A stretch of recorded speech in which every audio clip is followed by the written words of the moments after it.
Genesis 27, verse 1 is where we're going to start up tonight. Continuing, of course, Abraham, he's been buried. And now you have, we're into Isaac. He has two children, twin boys, Jacob and Esau, but they look nothing alike and act nothing alike. And so now it came about, verse 1, it came about when Isaac was old and his eyes were too dim to see. He called his older son Esau and said to him, "My son," he said, "here I am." Isaac said, "Behold, now I am old and I do not know the day of my death. Then please take your gear, your quiver, and your bow, and go out into the field and hunt game for me and prepare a savory dish for me, such as I love, and bring it to me that I may eat, so that my soul may bless you before I die." Now remember, who is Isaac's favorite? Esau. Who's Rebekah's favorite? Jacob.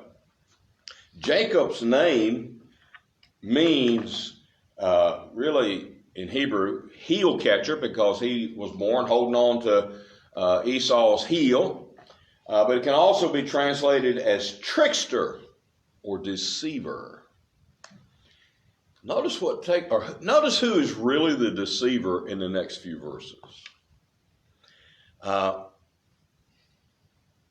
Verse 5, Rebekah was listening while Isaac spoke to his son Esau. So when Esau went into the field to hunt for game to bring home, Rebekah said to her son Jacob, "Behold, I heard your father speak to your son Esau saying," or speak to your brother Esau saying, "Bring me some game to prepare a savory dish for me, that I may eat and bless you in the presence of the Lord before my death. Now therefore, my son, listen to me as I command you. Go now to the flock, bring me 2 choice young goats from there, that I may prepare them as a savory dish for your father, such as he loves. Then you shall bring it to your father, that he may eat, so that he may bless you before his death." Jacob answered his mother Rebekah, "Behold, Esau my brother is a hairy man, and I am a smooth man. Perhaps my father will feel me. Then I will be as a deceiver in his sight, and I shall bring upon myself a curse, not a blessing." But his mother said to him, "Your curse be on me, my son. Obey my voice and go get them for me." Who's doing the deceiving? Why would she do such a thing? She likes him the best. Because Esau is not her favorite, but Jacob is. Remember, Esau sold his birthright to Jacob for a pot of lentil stew. So he's already lost the birthright, which means he would inherit double the portion of what all daddy owned. A birthright, there's no monetary, but it's almost like a bragging right. It's like saying daddy likes me best, with the blessing that is given from the father to the children. We see at the end of Genesis is where Jacob will take and give blessings, you might call, to all 12 of his sons. And in those, it's kind of a foretelling of what they're going to be like, or what their ancestors are going to be like. Judah, line of Judah, this is where you see is mentioned in that blessing. And so now Rebekah is saying, "I want you to be blessed." It's like, why couldn't she be satisfied with, well, you've got the birthright. We'll let daddy bless him. Don't know why, but it's what she's going to lead Jacob to do, to deceive daddy in order for him to get the blessing. So, verse 14, he went out, he got them, brought them to his mother. His mother made savory food, such as his father loved. And Rebekah took the best garment of Esau, her elder son, which were with her in the house, and she put them on Jacob, her younger son. Of course, she does this so that when Isaac smells him, he'll smell the clothing of Esau and not so of Jacob. She put the skins of the young goats on his hands and the smooth part of his neck. She also went to the savory food and bread which she made to her son Jacob. I was going to say, I think about that of the difference between a goat and a sheep. If she had killed a sheep and put that skin on it, which is more curly, he probably would have known something was up, but a goat's hair is more straight, like a human being's. So she knew what she was doing. It's like, did she just lie in bed some nights and say, how can I? You wonder, or at least I wondered, but she's got it all down pat. So, verse 18. So she's got him all dressed, got the food all made. He came to his father and said, "My father." And he said, "Here I am. Who are you, my son?" Jacob said to his father, "I am Esau, your firstborn. I have done as you told me.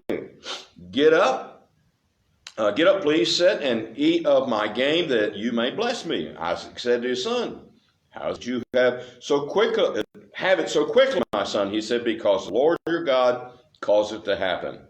Then Isaac said to Jacob, "Please come close that I may feel you, my son, whether you are really my son Esau or not." Isaac's got some suspicions as to who it is.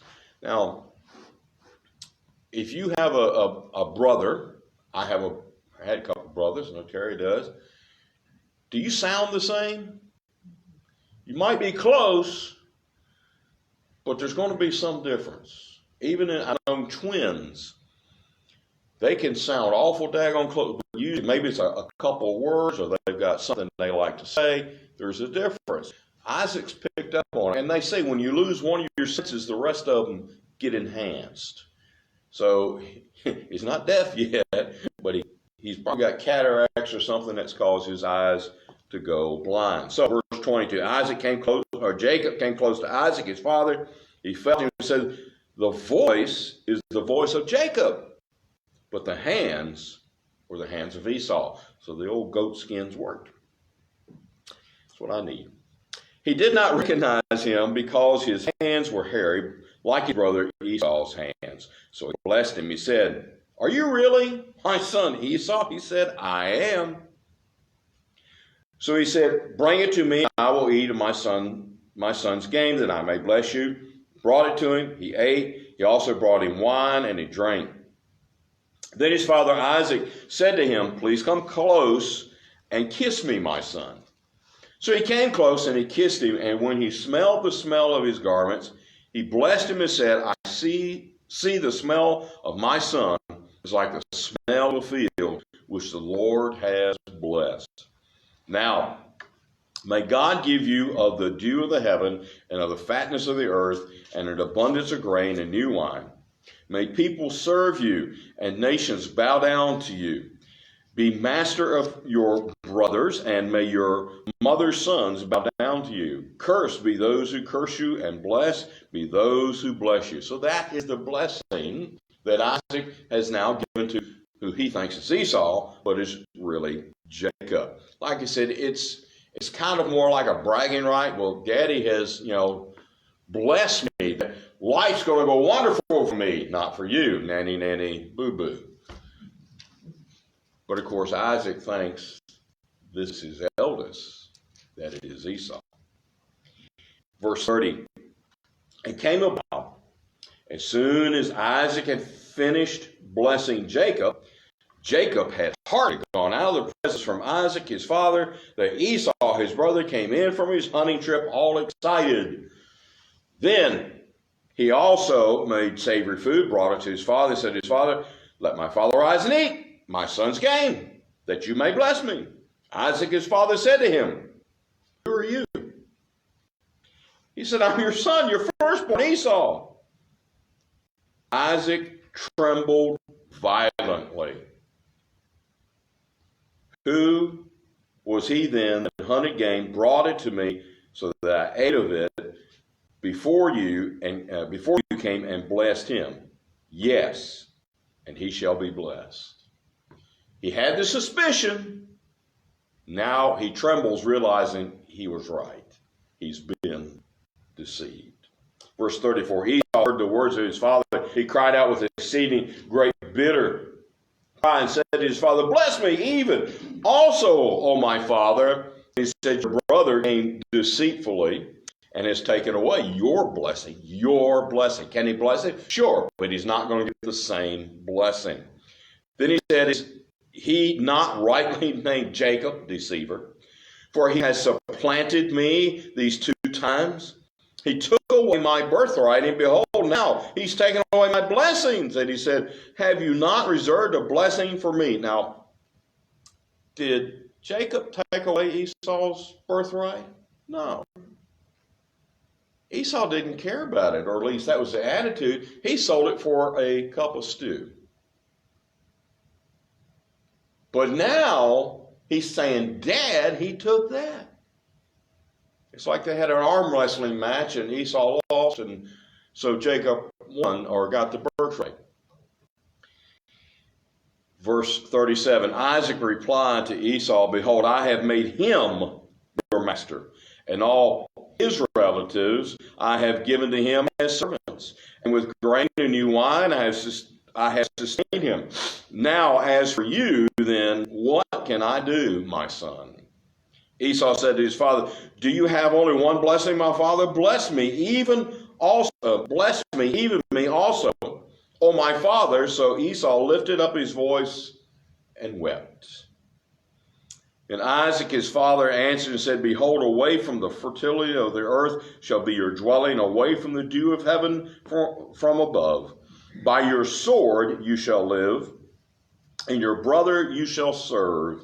But it shall come about when you become restless that you shall break his yoke from your neck. Now, if you've read through the Bible, you'll know that Edom are the descendants of the country of Edom, are the descendants of Esau. Numerous times under David, under Solomon, they're ruled by Israel.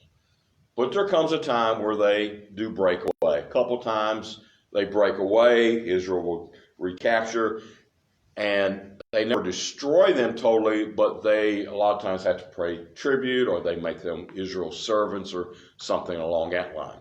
So here you see the blessing that Esau gets. It does come true. Verse 41, so Esau bore a grudge against Jacob because of the blessing with which his father had blessed him. Esau said to him, the days of mourning for my father are near. Then I will kill my brother Jacob. Bitterness and hatred. Now, when the words of the elder son Esau were reported to Rebekah, she sent and called her younger son Jacob and said to him, behold, your brother Esau is consoling himself concerning you by planning to kill you. Now therefore, my son, obey my voice and arise, flee to Haran, to my brother Laban. Stay with him a few days until your brother's fury subsides, until your brother's anger against you subsides, and he forgets what you did to him. Then I shall send and get you from there. Why should I be bereaved of you both in one day? So Rebekah said to Isaac, I am tired of living because of the daughters of Heth, the Hittites that Esau's married. If Jacob takes a wife from the daughters of Heth like these, from the daughters of the land, what good will my life be to me? Now notice, she says, go for a few days. When Esau's furies calm down, I'll send for you. And as we read forward, Jacob is sent back to Haran, to her brother Laban. She never sees him again. She dies while he's gone. If she knew what was going to happen, do you think she'd be the same way? Maybe. Because she feared if he stayed, Isaac, as soon as Isaac died, before the ground was cold, he was going to kill his brother. She had no idea how long Isaac was going to live, if he was going to die that next day, next week, 10 years. So she thought the best thing to do was to send him away. But she never sees her favorite again. So let's move forward here in chapter 28. So Isaac called Jacob, blessed him, not the same blessing, and charged him and said to him, you shall not take a wife from the daughters of Canaan. Arise, go to Paddan Aram, to the house of Bethuel, your mother's father, and from there take to yourself a wife from the daughters of Laban, your mother's brother. May God Almighty bless you and make you fruitful and multiply you, that you may become a company of peoples. Boy, does that come true. May he also give you the blessing of Abraham to you and your descendants with you, that you may possess the land of your sojournings, which God gave to Abraham. So, of course, Abraham was promised by God. All this land is going to be used. God tells Isaac, Abraham's only son, or son of the promise, all this land is going to belong to you. Now Isaac, who favored Esau, tells Jacob, may God tell you the same thing he told me and he told my dad, Abraham. So verse 5, then Isaac sent Jacob away. He went to Paddan Aram to Laban, son of Bethuel, the Aramean, the brother of Rebekah, the mother of Jacob and Esau. Now Esau saw that Isaac had blessed Jacob and sent him away to Paddan Aram to take to himself a wife from there. And that when he blessed him, he charged him, saying, you shall not take a wife from the daughters of Canaan, from the daughters of a Canaanite. Okay, remember that. Jacob had obeyed his father and mother, and he's on to Paddan Aram. Esau saw that the daughters of Canaan displeased his father Isaac. So Esau went to Ishmael and married beside the wives that he had, the daughter of Ishmael, Abraham's son, the sister of Neb. So he says, well, Dad doesn't like all these Canaanites. I'll go to his half-brother's descendants and marry one of them. Why do you think he did that? Spite. He saw that it displeased Daddy, his first two wives, because they were Canaanites. So he's thinking, well, I'll go to his half-brother and marry one of his daughters or descendants, thinking it might please Daddy. How many sons want to please their fathers? Just about all, right? That's what Esau's doing. Well, I want to make Daddy happy. So he says, I'll marry a Ishmaelite, not a Canaanite. Problem was, remember Ishmael, his mother was Hagar, she was from Egypt. Egyptians worshiped all these gods, the Canaanites worshiped all these gods. So there's a good chance that Ishmaelites were worshiping multiple gods. And why was it that Rebekah and Isaac didn't like the Canaanites? One, they didn't worship God. They worshiped multiple gods, which led them to do a ton of bad things. All right, let's bring it to today real quick. Christians worship one God, right? At least that's what we're supposed to. Now, there's a bunch of other belief systems out there, but just think about the world in which we live in, right here in Guilford County. I know there's an Islamic mosque. There's a Jehovah's Witness Kingdom Hall. There are, I'm sure, a Mormon temple somewhere in the county. Who do they worship? Who do they worship? Do they worship our God? So let's just say one of your children says, Mom, Dad, I'm going to marry this Muslim or Jehovah's Witness or Mormon, or maybe they don't even believe in that God exists. How do you feel? Make you happy? Oh, you found the love of your life. Are you going to tell them don't do it? You're going to lock them in the room and don't let them out for another 10 years, right? I'm going to wonder what I did wrong. You know, I used to think it was always the parents' fault, Terry. I guarantee you go to any college that's in this county, talk to some of the professors, and they lead them that way. And they're just at a very impressionable age when they go off to college. Mom and dad, you know, they leave home just wanting mom and dad to pay for everything. Mom and dad don't know anything. You got too many that are worshiping anything and everything or nothing except God. We're surrounded by it. Just like Isaac and Rebekah were surrounded by worshipers of false gods. They tried to protect the younger one. But the older one, well, he was stubborn and going to do it his way. Not much difference between today and our children, grandchildren, and Rebekah and Isaac's time. That's a couple thousand years, right? You think things change. But it all goes back to Genesis, to the Garden of Eden, when God put Adam and Eve in there and says, you get to choose. I'm not making you do anything.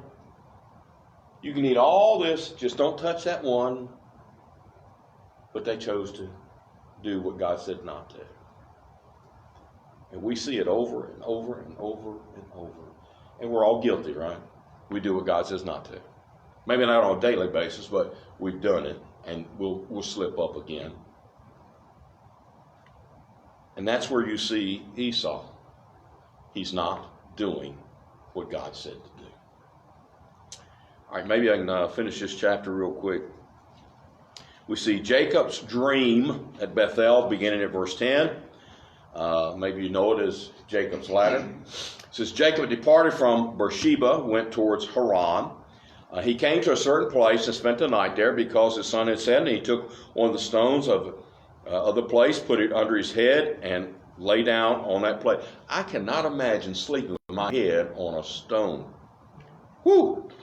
Of course, I have seen some, I'm not trying to be any way, but I have seen some Jewish men, and boy, they got a head of hair. Maybe he had this great head of hair, and it was all fuzzy, so I don't know. But laying on a stone, I just can't get that. Verse 12, he had a dream, and behold, a ladder was set on the earth, with its top reaching into heaven. Behold, the angels of God were ascending and descending on it.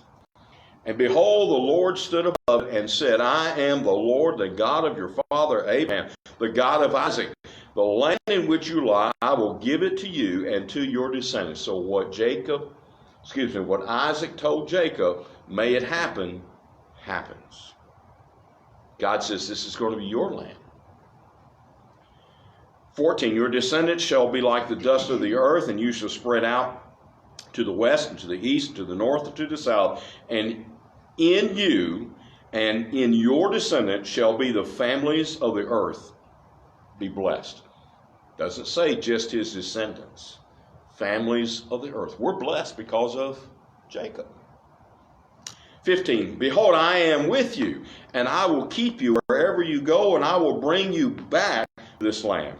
For I will not leave you until I've done what I have promised you. God always keeps his promises.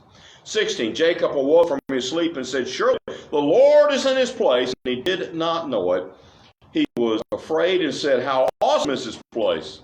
This is none other than the house of God, and this is the gate of heaven.